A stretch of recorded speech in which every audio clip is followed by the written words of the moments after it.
तो John Cena के recent heel turn करने के बाद क्या एक और सुपरस्टार हील टर्न करने वाला है? अब आज के स्मैकडाउन के शो में तो कुछ ऐसे टीजेस हमें मिले हैं, बात करेंगे उसके बारे में। ब्रॉन स्ट्रॉमैन और कुछ और सुपरस्टार्स भी भाई हो चुके हैं, WWE से रिलीज करेंगे उसके बारे में भी बात। एंड क्या सोलो सिकोआ जेकब फातो को धोखा देने वाले हैं आज के शो में, कुछ वहां पर भी हमें टीज एक देखने को मिला है। इसके अलावा और भी स्मैकडाउन के शो में कुछ चीजें हुई है, कुछ अच्छी कुछ बुरी। करते हैं पूरे स्मैकडाउन शो को review. So hey breeze, welcome to our channel and I am back with a new video. तो सबसे पहले जो शो किक ऑफ होता है वो होता है एले नाइट के साथ। एले नाइट आते हैं और वो बताते हैं किस तरीके से डेमियन पीस की वजह से वो ड्रू मैकिंटायर को नहीं हरा पाए, अदरवाइज वो ड्रू मैकिंटायर को हरा देते। बट देन फिर उसके बाद डेमियन पीस हमें देखने को मिलते हैं और प्रीस्ट वहां पर बताते हैं एले नाइट को कि मैं अगर इंटरफेयर ना भी करता तो तेरे को क्लेमोर किक पड़ने वाली थी, बिकॉज सोलो सिकोआ ने तेरे ऊपर उससे मेरे से पहले अटैक कर दिया था आकर, तो तू वैसे भी हारने वाला था मैच। बट देन फिर इन दोनों के बीच में आर्ग्यूमेंट होता है और वो लीड करता है एक 1-on-1 मैच के, जहां पर दोनों के बीच में मैच होता है। बट अगेन यहाँ पर भी हमें देखने को मिलती है इंटरफेरेंस। सोलो सिकोआ आते हैं, इंटरफेयर कर देते हैं इस मैच में, जिसकी वजह से ये मैच जो है वो डिस्क्वालिफिकेशन के तहत एंड हो जाता है। एंड डेमियन प्रीस्ट और एले नाइट साथ में काम कर ही रहे होते हैं सोलो सिकोआ को टेबल पर पटकने के लिए, बट वहां पर जेकब फातो आते हैं बचाने के लिए और इस तरीके से जेकब फातो और सोलो सिकोआ स्टैंड टॉल करते हैं। एंड उसके बाद बैक स्टेज में हमें क्या देखने को मिलता है कि एक सेगमेंट होता है जहां पर निक ऑल्डिस बात कर रहे होते हैं सोलो सिकोआ और जेकब फातो के बारे में, और वो बताते हैं कि भाई जो भी सारी चीजें चल रही है तुम इंटरफेयर कर रहे हो बार बार मैचेस में, तो मैं एक ट्रिपल थ्रेड मैच कर रहा हूँ बैकलैश के लिए, जहां पर जेकब फातो अपनी चैंपियनशिप को डिफेंड करेगी अगेंस्ट एले नाइट और डेमियन प्रीस्ट। अब जैसे ही वो ये चीज बोलते हैं तो वहां पर सोलो सिकोआ निक ऑल्डिस को ये बोलते हैं कि भाई इन दोनों को मैच कैसे मिल रहा है, जबकि मैच तो मैकिंटायर ने जीता था। अगर आप पिछले हफ्ते का मैच देखोगे जो कि क्वालिफाइंग मैच था, तो ड्रू मैकिंटायर होना चाहिए यहाँ पर तो ओपोनेंट जेकब फातो का। तो निक ऑल्डिस बोलते हैं चल अच्छा ड्रू मैकिंटायर, हाँ तूने बात तो सही बोली है ड्रू मैकिंटायर के लिए, तो चल ऐसा करते हैं कि ट्रिपल थ्रेड नहीं बल्कि फैटल 4-वे मैच कराते हैं। और उस ट्रिपल थ्रेड मैच में उन्होंने ड्रू मैकिंटायर को भी ऐड कर दिया, तो दैट मींस उन्होंने एक फैटल 4-वे मैच अनाउंस कर दिया है बैकलैश के लिए। और ये चीज बोलकर जो है वो जेकब फातो बोलते हैं कोई नहीं यार, जिस मर्जी को तू लेकर आ सामने, मैं उसको जो है वो हराने वाला हूँ, पटकने वाला हूँ एंड ऑल। एंड जेकब फातो वहां से चले जाते हैं। सोलो सिकोआ फिर निक ऑल्डिस को बोलते हैं मुझे पता है भाई तू इसको स्क्रू करना चाहता है, एंड निक ऑल्डिस वहां पर बोलते हैं कि मैं नहीं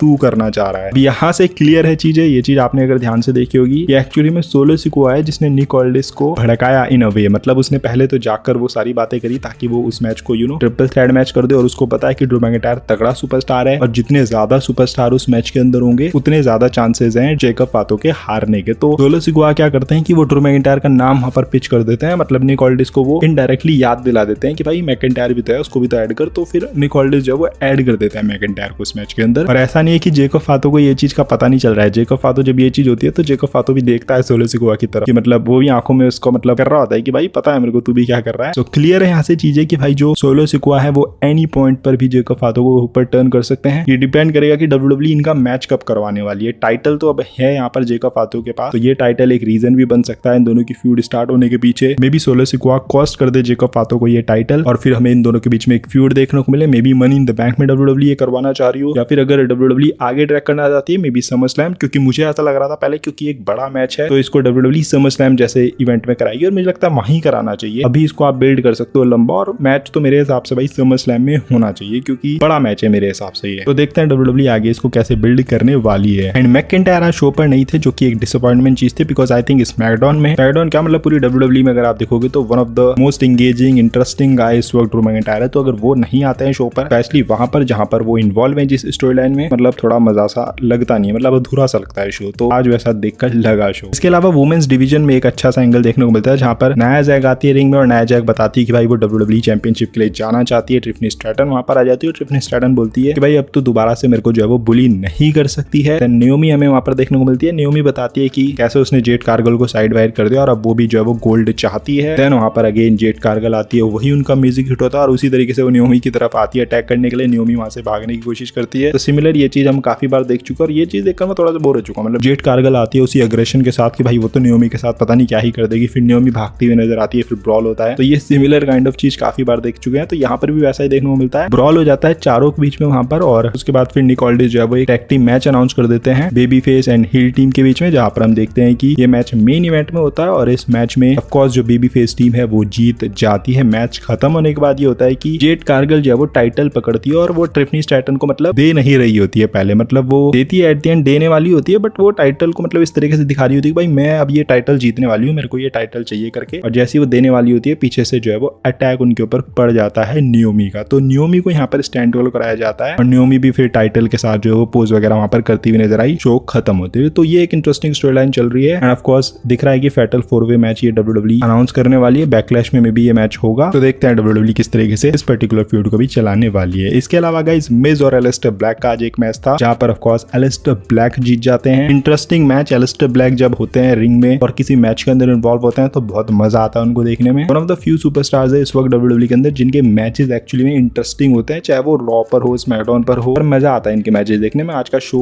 अगर आपने देखा होगा तो ये मैच बहुत ज्यादा कोई बैंगर या कोई वाव कुछ टाइप का मैच नहीं था, बट हाँ डिसेंट मैच था वीकली शो के हिसाब से। और एक इंटरेस्टिंग मोमेंट भी आता है जिस वक्त मिज अपना जो फिनिशर है वो लगाने वाले होते हैं एलिस्टर ब्लैक के ऊपर और उसको काउंटर कर देते हैं एलिस्टर ब्लैक, तो वो काफी इंटरेस्टिंग था। ऑफ कोर्स जो उनका ब्लैक मास्क है, जो कि उनका फिनिशर है, वो तो भाई अमेजिंग होता है जितनी बार भी दिखाओ। तो डिसेंट मैच, अच्छा मैच। देखते हैं किस तरीके से WWE एलिस्टर ब्लैक को बुक करने वाली है। अभी देखकर तो मुझे ऐसा लग नहीं रहा है टू बी ऑनेस्ट कि कोई WWE के पास कुछ बहुत हटके है एलिस्टर ब्लैक के लिए। ऐसा लग रहा है कि वही वाला एलिस्टर ब्लैक है, मतलब कुछ नया नहीं देखने को मिल रहा है, जो कि मुझे बहुत डिसअपॉइंटिंग चीज लगी, क्योंकि आई थॉट कि जब कोई AEW से आता है तो वो कुछ नया करके आता है AEW के अंदर, तो उस तरीके से WWE इसको यूज करती है। बट पर एलिस्टर ब्लैक को WWE बिल्कुल वैसा ही यूज कर रही है जैसा कि वो पहले था WWE में, मतलब उसका एंट्रेंस म्यूजिक भी चेंज नहीं करा, वो भी सेम वही यूज करा है। उसका फिनिशर तो चलो वही चाहिए था बिकॉज वो इंटरेस्टिंग है, बट देन बाकी भी चीजें वो जो कर रहा है, मतलब गिमिक भी इनफैक्ट वैसा ही लग रहा है। तो पता नहीं, मुझे ऐसा लग रहा है कि ये शायद वर्कआउट नहीं करेगा लॉन्ग टर्म में, एंड देखकर लग भी नहीं रहा है कि ट्रिपल एच के पास कुछ खास प्लान है एलिस्टर ब्लैक को लेकर, जो कि एक डिसअपॉइंटिंग चीज है because I think Aleister Black के पास काफी पोटेंशियल है अगर उसको अच्छे से बुक करोगे आप। तो देखते हैं आगे का क्या रन रहने वाला है। इसके अलावा द वाइपर रैंडी ऑर्टन हमें शो पर देखने को मिलते हैं एंड जॉन सीना शो पर नहीं थे, डिसअपॉइंटिंग चीज, क्योंकि आपके पास 3 ही हफ्ते थे इस मैच को बिल्ड करने के लिए, जिसमें से एक वीक जॉन सीना नहीं आए। तो अब दैट मींस एक हफ्ता तो पिछला हफ्ता चला गया, अब जो नेक्स्ट हफ्ता जो लास्ट हफ्ता है वहां पर जॉन सीना एडवर्टाइज है, तो 2 ही हफ्ते में आप मतलब इतना बड़ा मैच बुक करना चाह रहे हो। आई थिंक ये एक बहुत ही बड़ा ड्रॉप बैक है इस बड़ी फ्यूड के लिए। कहना नहीं है, आज के शो में रैंडी ऑर्टन आते हैं और रैंडी ऑर्टन बताते हैं भाई जो चीज तुम लोगों ने मतलब 20 साल लगे तुम लोगों को पहचानने में जॉन सीना के बारे में, वो मुझे शुरू से ही पता थी कि भाई वो बंदा जो है वो बहुत ज्यादा शेलफिश है, बहुत ज्यादा एरोगेंट है, और वो पीजी एरा का एडवांटेज उसने जो है वो उठाया, वो चाइल्डिश वाला सुपर हीरो बन गया। क्योंकि वो पीजी एरा था तो बच्चे उसको पसंद करने लग गए बहुत ज्यादा, तो बेसिकली उसने फायदा उठाया है पीजी एरा का। एंड देन फिर वो बताते हैं कि जॉन सीना जैसे बोल रहा था पिछले हफ्ते कि उसने इतने सालों से तुम सबके बच्चों को रेस किया है, तो एक्चुअली में उसने जो एक चीज रेस करी है ना इतने सालों में, वो करी अपनी मर्चेंडाइज का प्राइस। और ये बहुत ही इंटरेस्टिंग बात थी, मतलब उसने साफ बोल दिया भाई कि जॉन सीना मतलब तूने मतलब बच्चे की रेस नहीं करे, तूने अपना जो मर्चेंडाइज का प्राइस है उसको ही रेस करा, और ये जो लोग हैं इनको ज्यादा मेहनत करनी पड़ रही है, डबल मेहनत करनी पड़ रही है तेरी मर्चेंडाइज खरीदने के लिए। तो बहुत ही इंटरेस्टिंग पॉइंट। उसके बाद वो ये भी बोलते हैं कि तूने अपनी सोल जो अभी बेची है, जो लोग सोच रहे हैं वो तो तूने बहुत साल पहले ही बेच दी थी। एंड लास्ट में फिर रैंडी ऑर्टन जो है वो जॉन सीना के पंट किक लगाने की भी बात करते हैं कि भाई मैं तेरे को पंट किक लगाने वाला हूँ, पर उससे पहले मैं तेरे को लगाऊंगा मोस्ट डेंजरस लेटर्स RKO। तो इस तरीके से वो प्रोमो को वहां पर अपने एंड करते हैं। तो चेतावनी दे दिया, वार्निंग दे दिया। अब लेट्स सी नेक्स्ट वीक कुछ इंटरेस्टिंग चाहिए बिकॉज एक ही हफ्ता है अब भाई, मतलब इन दोनों की फ्यूड बुक करने के लिए, जो कि मुझे बहुत डिसअपॉइंटिंग चीज लग रही है to be honest. I thought कि क्योंकि इतना बड़ा मैच है ये, तो इसको मतलब चाहिए थे थोड़े ज्यादा हफ्ते, बट ठीक है यार, अब ज्यादा आप कंप्लेन नहीं कर सकते हो, जॉन सीना के पास लिमिटेड डेट्स ही हैं। तो ठीक है, अब देखते हैं नेक्स्ट वीक किस तरीके से WWE सेगमेंट बुक करेगी इन दोनों के बीच में। आई होप कि कुछ इंटरेस्टिंग हो, कुछ हटके हो, वैसा सिमिलर ना हो कि मतलब जॉन सीना आए क्राउड के बारे में बातें करने लग जाए, लास्ट में रैंडी ऑर्टन RKO लगा दे, मतलब ये ना हो यार, कुछ और हो, मतलब कुछ अलग चाहिए मुझे। बिकॉज कोडी रोड्स के साथ भी सेम चीज हो रही थी कि प्रोमो होता था छोटा मोटा जो भी होता था, एंड देन फिर जॉन सीना जैसी मारने के लिए जाता है सामने वाले बंदे के, सामने वाला बंदा जॉन सीना के फिनिशर को काउंटर करके अपना फिनिशर लगा देता है, और रैंडी ऑर्टन भी वैसा ही कर रहे हैं, कोडी रोड्स ने भी वैसा किया था। तो आई होप कि अगले हफ्ते जब इनका फेस ऑफ होगा या जो भी क्लैश होगा वहां पर ये सेम चीज देखने को ना मिले। अब एक बैक स्टेज सेगमेंट में भी कुछ इंटरेस्टिंग होता है इससे रिलेटेड कि रैंडी ऑर्टन जा रहे होते हैं और वहां पर R-Truth हमें देखने को मिलते हैं। R-Truth बोलते हैं रैंडी ऑर्टन को भाई तेरा कोई चांस नहीं है जॉन सीना के सामने, मेरा चाइल्डहुड हीरो तेरे को जो है वो हराने वाला है बैकलैश के अंदर। और रैंडी ऑर्टन बोलते हैं भाई तू ये बात क्यों कर रहा है यहाँ पर, और फिर वहां पर जिमी ऊसो देखने को मिलते हैं। जिमी ऊसो बोलते हैं रैंडी ऑर्टन को कि मैं बात करता हूँ इससे, और उसके बाद फिर जिमी ऊसो R-Truth से जब बात करते हैं तो R-Truth बताते हैं, R-Truth बोलते हैं भाई मेरी बात हुई है जॉन सीना से, जॉन सीना ने मुझे बताया, और एक और चीज उसने मुझे बताई है कि भाई वो लास्ट रियल चैंपियन है। तो जिस तरीके से सेगमेंट दिखाया गया, अगर आपने देखा होगा ये सेगमेंट, तो यहाँ पर क्लियरली ऐसा नजर आ रहा है कि जो R-Truth हैं वो हील टर्न करने वाले हैं, मतलब एक टीज है WWE की तरफ से कि R-Truth पॉसिबली आपको हील टर्न करते हुए नजर आ सकते हैं कुछ टाइम के बाद, मतलब कभी भी हो सकता है वो heel turn, you know may be backlash में हो जाए या फिर उसके बाद हो जाए, तो कभी वो हील टर्न आ रहा है R-Truth की तरफ से, ये देखकर आज लग रहा है। अब देखते हैं WWE सेगमेंट को क्या कोई